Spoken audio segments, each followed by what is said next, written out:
केंद्रीय गृह मंत्री अमित शाह को बिहार के लखीसराय में जिस मंदिर में पूजा अर्चना कर रहे हैं वो बहुत प्राचीन नहीं बल्कि महज 50 साल ही पुराना है। लेकिन मंदिर के पीछे एक बड़ी ही रोचक कहानी है जो हम आपको आज की इस वीडियो में बताएंगे। लेकिन उससे पहले अगर अभी तक आपने हमारे यूट्यूब चैनल को सब्सक्राइब नहीं किया है तो उसे जल्दी से सब्सक्राइब कर लें और बेल आइकन को प्रेस करना ना भूलें। नमस्कार, मैं हूँ आपके साथ कृतिका और आप देख रहे हैं जनभावना टाइम्स। लखीसराय का प्रसिद्ध अशोक धाम मंदिर जिसे बिहार का देवघर भी कहा जाता है आज एक बार फिर से चर्चा में है क्योंकि यहाँ गृह मंत्री अमित शाह पूजा अर्चना कर रहे हैं।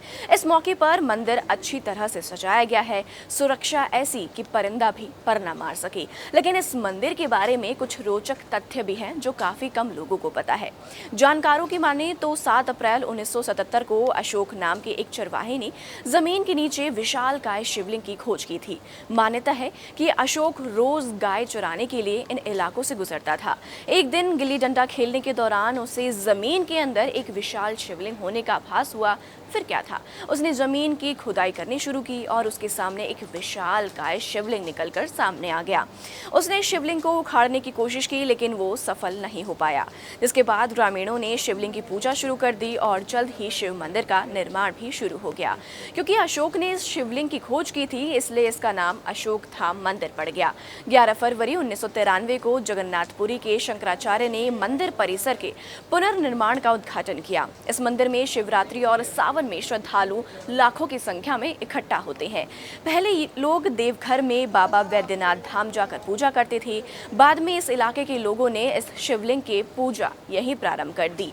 अब भी जो लोग सावन में देवघर जाकर शिवलिंग पर जल अर्पित करते हैं वे अशोक धाम आकर भी यहाँ के शिवलिंग पर जल अर्पित जरूर करते हैं।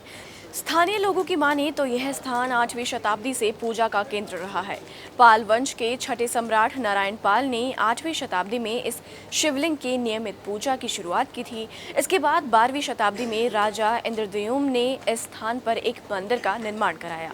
लखीसराय के लाल पहाड़ी स्थान पर उनका राजमहल था।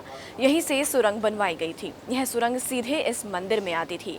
ऐसा दावा किया जाता है कि मुगल काल में इस मंदिर को तोड़ दिया गया था और कई सालों तक जमीन के ऊपर कोई अवशेष नहीं मिले थे। तो और भी ऐसी वीडियोस को देखने के लिए आप जुड़ रही जनभावना टाइम्स के साथ। नमस्कार।